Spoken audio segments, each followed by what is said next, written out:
From now on, I'm going to live with my mom, so you don't need to come back. Even if you manage to return, there won't be a home for you. Clutching the paper with such outrageous words written on it, I found myself utterly at a loss in the middle of an empty mountain. I am Catherine. That day, my husband and I had gone camping together. We were enjoying our time alone as a couple for the first time in a while, but it was short-lived. When I woke up in the morning, my husband was gone, leaving behind only a small amount of food and the note. The car we used to get there was also gone. Left alone in an unfamiliar place, I was overwhelmed with despair. My husband Alexander and I met at work and got married, continuing to work at the same company. We had been important partners both at work and at home for many years. However, one day, I was called in by my boss and offered a promotion. I was genuinely happy because I loved my job, but after that, my husband's attitude changed drastically. At work, he completely ignored me, and at home, he constantly hurled insults at me. Don't get cocky just because you got a promotion. You can't do any decent work without me. That's not true. I'm just working hard. What? Are you saying I'm incompetent? Unable to bear the relentless verbal abuse, I looked to my mother-in-law Nancy, who lived with us, for help. Nancy. But even seeing this, my mother-in-law didn't scold her son or say anything. She just walked away. No one is on your side. Why did I marry a woman like you? I should have married someone kind like my mom, who always praises me. Since my husband started acting this way, my mother-in-law's attitude towards me also changed drastically. She ignored me, and on the days she cooked, there was no food prepared for me. You're a woman, so make your own food. Mom, today's meal is delicious. Alexander, you can eat it all. Catherine, you're a housewife, so don't rely on others. I gradually grew to hate my mother-in-law, who I initially liked for her kindness. Coming home from work exhausted, there was no place where I could rest my mind and body. I was worn out by my husband's harassment every day. Despite this, I didn't divorce him because his sudden change in attitude was triggered by my promotion. I believed that if I waited a little longer, he would calm down and we would return to being the kind couple we once were. About a month later, my husband made a suggestion. How about we go on an overnight trip together for a change? Huh? Why all of a sudden?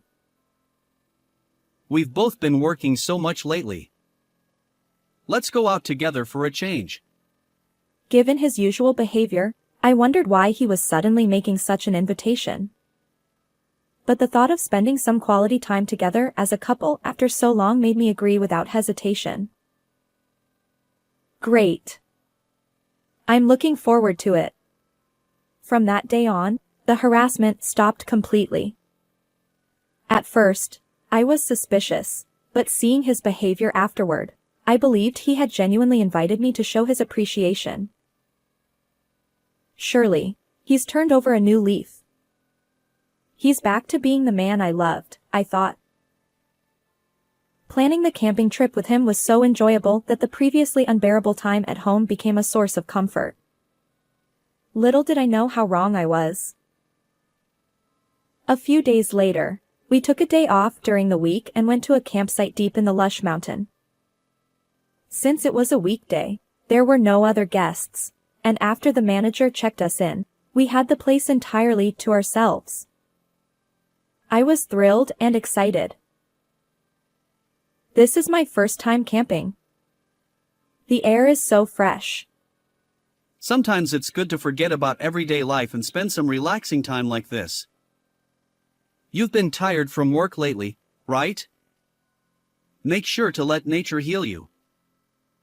There's no one else here today, so we can relax without worrying about others.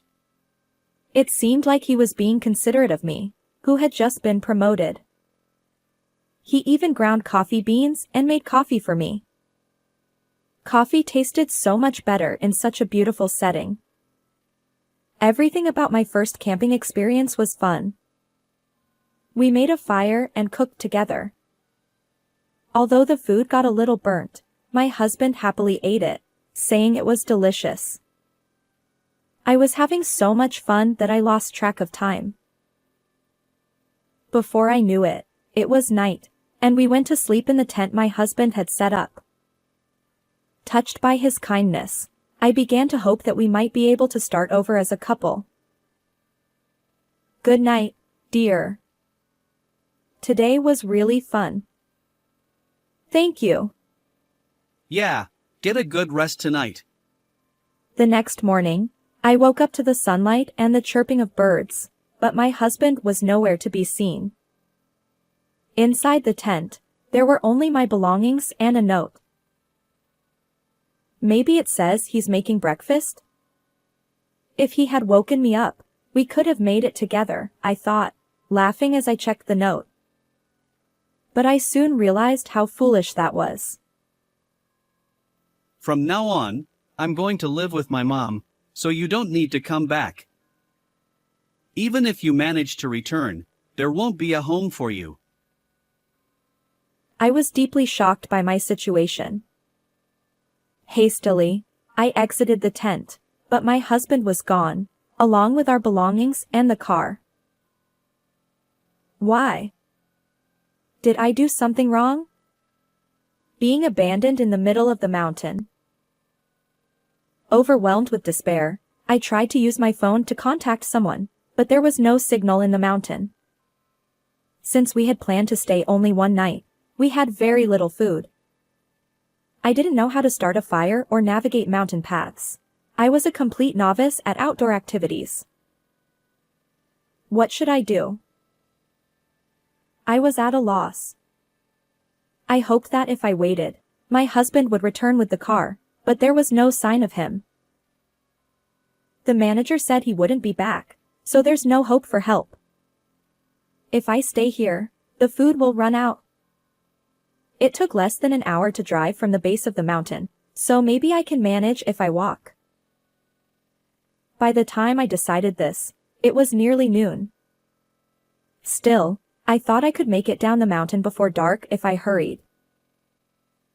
If I follow the stream, I should be able to get down. I think I saw that on TV once. Despite my anxiety, I decided to try descending the mountain on my own, but I later realized how naive that idea was. Despite walking for a considerable amount of time, I couldn't reach the base of the mountain.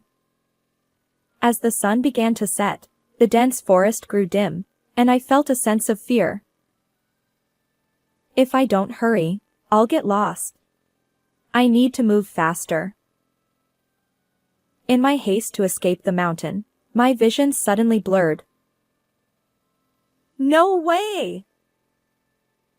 I felt my body lift off the ground and then crash back down. When I cautiously opened my tightly shut eyes, I saw a different scene from before. Looking up, I saw a small cliff. I fell from up there. This is the worst. As I tried to stand up and climb back up the cliff, a sharp pain shot through my ankle. Ouch! It seemed I had twisted my ankle from the fall, and I wouldn't be able to move for a while. Do I have to spend the night here? As I sighed deeply and thought about my situation, it grew darker around me. I could hear animals in the distance and rustling noises nearby.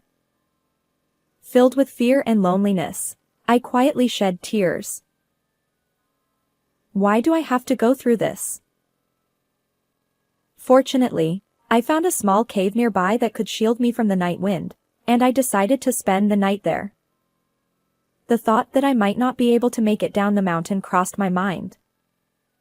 Curled up and trembling in the moonlight, I closed my eyes. Catherine, As I lay exhausted and asleep, a familiar voice reached my ears. The sky had grown faintly brighter, signaling the break of dawn. Who? To my surprise, it was my mother-in-law, whom I despised. Her clothes were covered in mud, indicating she had been searching for me desperately. Nancy, why are you here? Why? You two went out together, but Alexander came back alone. He seemed off, and I had a bad feeling. But I'm so relieved you're safe. I was bewildered. The same mother-in-law who always ignored my pleas for help and watched silently as my husband berated me had come to rescue me. Thank you. Let's get you to a hospital. You spent the night in the mountain, so you need to be checked out. With that, she helped me into her car, which was parked a short distance away. I couldn't believe she had come for me. I had always thought she was on my husband's side. What could this mean? On the way to the hospital, we didn't say a word, and silence filled the car. After being examined at the hospital, it turned out I only had mild dehydration and a sprained ankle. Thank you for coming to rescue me. I don't know what would have happened if you hadn't come, I said, expressing my deep gratitude. To my surprise, my mother-in-law apologized. I'm the one who should apologize. I'm sorry for treating you so coldly. Alexander has always been a bit of a mama's boy. If I was kind to you, he would get jealous and act out. She explained.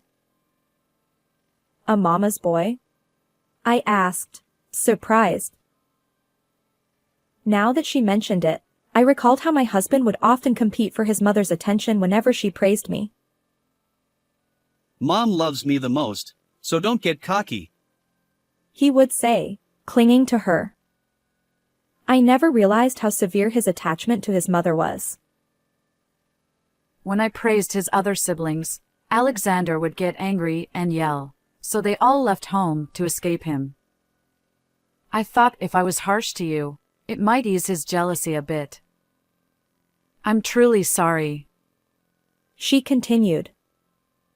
I remembered how my husband had repeatedly said he wanted to get promoted before me to gain his mother's approval. Hearing my mother-in-law's story, it all made sense why his attitude towards me had changed. Please don't apologize. You were thinking of me and did what you thought was best. I'm a bit surprised, but now I understand everything. Thank you, Catherine. But I never imagined he would go this far. As his parent, I need to discipline him properly for what he's done. She said, clearly angry about my husband's behavior and the recent incident. I decided it was time to release all the pent-up frustration I had. Nancy, will you help me? I asked. And so, we decided to take action against my husband. When I returned home with my mother-in-law, the room was filled with piles of cardboard boxes.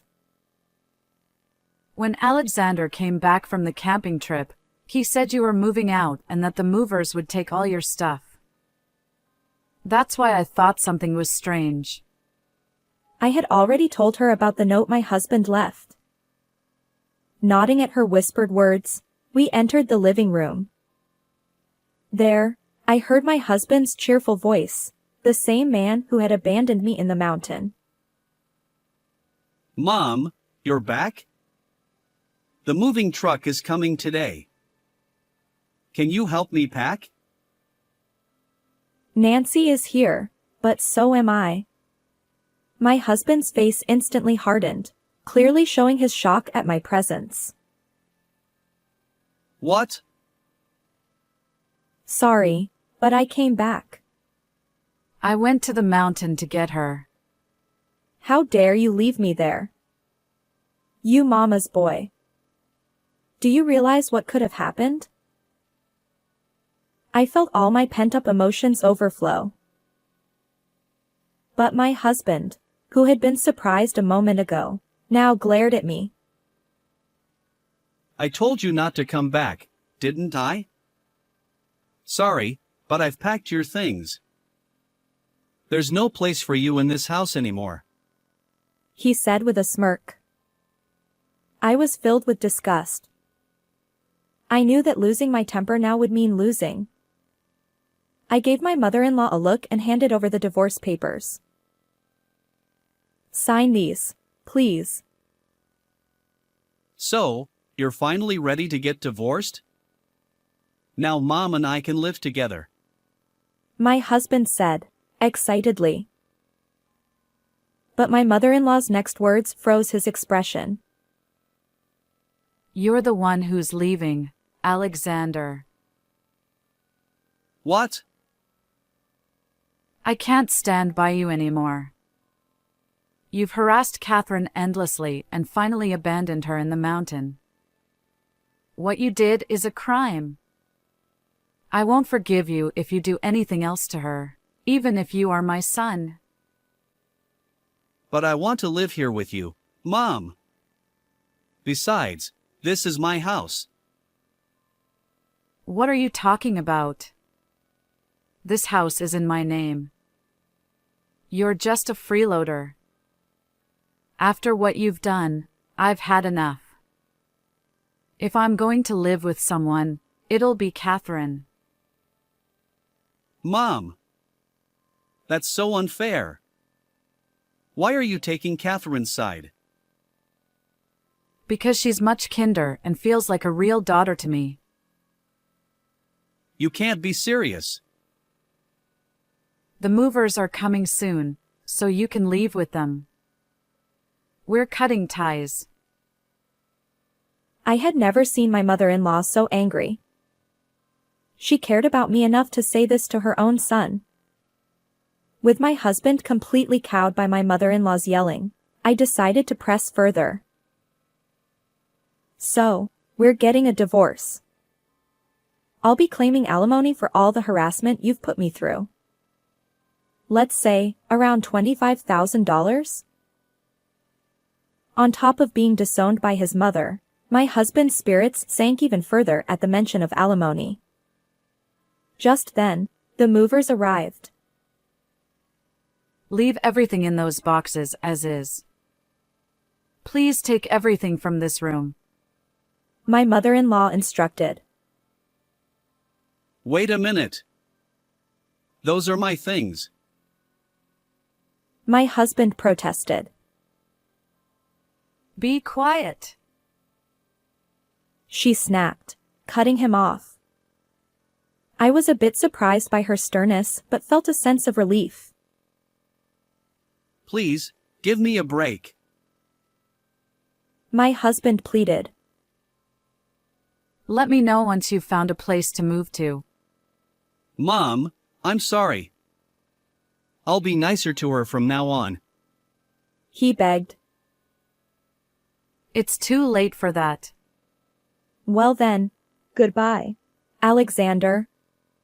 After some time, the divorce was finalized, and I collected the alimony from my husband's meager savings. Unable to face me after the incident, my husband quit his job. I heard through the grapevine that he became emaciated after being disowned by his mother.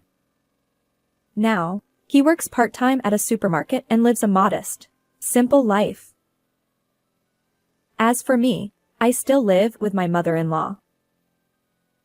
Catherine, do you want to go out somewhere today? That sounds nice. How about we have lunch outside for a change? I've grown very close to my mother-in-law, whom I once hated, and now we are like a real family. How did you like this story? Please subscribe to the channel. See you in the next video.